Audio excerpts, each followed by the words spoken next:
E aí, meus queridos, peço que você curta esse vídeo, compartilhe, dê o seu like, comente aí embaixo, que é muito importante. Eu quero fazer um panorama faltando um ano das eleições presidenciais para o ano que vem.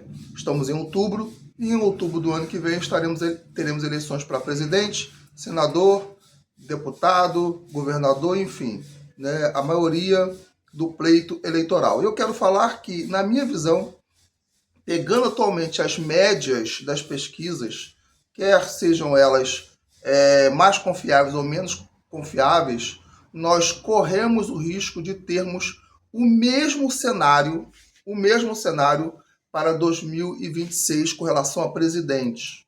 Com relação ao Senado, tudo indica que a gente vai ganhar muitas cadeiras no Senado, tudo indica.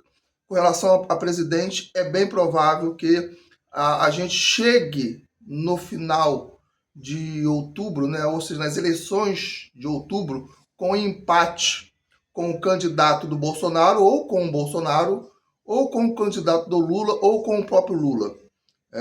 Lógico que quando a gente pega as pesquisas que são midiáticas, que são aquelas Atlas, IPESP, Datafolha, IPEC, eles vão começar, Quest, eles vão começar a tentar traçar um panorama de que, na verdade, o Lula pode ganhar no primeiro turno, porque isso deu certo em 2022 e eles vão tentar fazer com que isso aconteça também em 2026. Né? A gente veio, estamos vindo de uma popularidade negativa de 17% com relação ao Lula, né, em comparação com o positivo. Por exemplo, no Paraná Pesquisa, Lula chegou a ter 57,5% de negativo contra 40% de positivo, ou seja, 17, quase 18 pontos. Isso veio caindo, né? Muita gente achou, foi o efeito Trump. Não, não foi o efeito Trump. Na minha visão, foi a economia real do bolso, da cesta básica. Caiu muito o preço do feijão, do arroz, do hortifruti, enfim. E esse tipo de sensação no bolso para 50% da população que só olha a política quando está chegando perto de votar, né, esse tipo de sensação faz com que, obviamente, ele confie mais no governo que está presente, né? Faça com que a popularidade dele melhore. Entretanto, a gente sabe que a rejeição do Lula sempre vai estar naquele patamar alto, né, gigante, né, igual o Bolsonaro. Né? Então, por isso que vai dar ou o Bolsonaro, ou o candidato do Bolsonaro em 2026, ou Lula, ou o candidato do Lula. Não vai ter outro, não vai ter Ratinho, não vai ter Caiado, não vai ter Zema, vai ter aquele que foi indicado por um dos dois. Essa que é a grande verdade. Então, estamos caminhando, caso não aconteça uma hecatombe nos preços dos alimentos, né?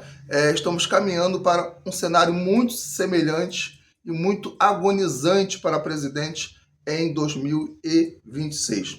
E o que a gente pode fazer como direita? Bom, o que a gente pode fazer como direita é simplesmente pautar o debate público com relação à segurança pública, isso é muito importante, com relação à questão de muita coisa que o próprio governo disse que ia fazer e não fez, como a questão dos sigilos dos 100 anos, né, o aumento de impostos assustadores, o rombo, né, na economia que está já precificado para 2027, que será gigantesco. Enfim, isso que a gente pode fazer para tentar fazer com que o Lula e o Bolsonaro cheguem empatados em 2026. Né? Fora isso, analise, na minha visão, as pesquisas mais sérias, né?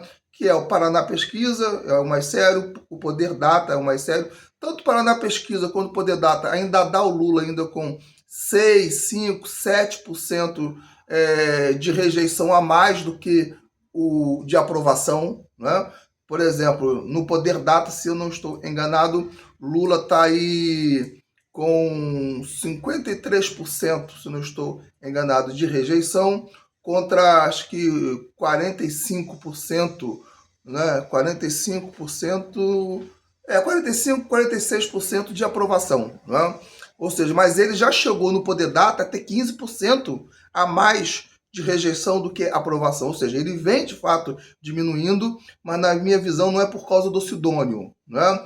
Porque o Lula já perdia muito a sua popularidade, mesmo com todos os marketing que está hoje, né? A questão do imposto de 5 mil já tinha, né, que ele diminuiu ou está querendo diminuir. A questão do Vale Gás, ele já enchia o marketing, né, a grande mídia, do pé de meia, tudo isso já era inundado e mesmo assim ele perdia popularidade. Ele começou a voltar a ganhar popularidade porque a cesta básica de fato está muito barato por causa do preço do ICMS, né? Ou seja, o Lula fez a mesma coisa que o Bolsonaro fez com relação à gasolina, né? Ele diminuiu o preço dos combustíveis, aí com isso diminuiu o preço das coisas, e aí Bolsonaro conseguiu chegar bem perto do Lula no segundo turno, fazendo eles empatarem 50-50, né, e quase que o Bolsonaro ganha. Eu acredito que vai ser isso que vai acontecer também, tá? Então peço que você compartilhe esse vídeo. Um abraço.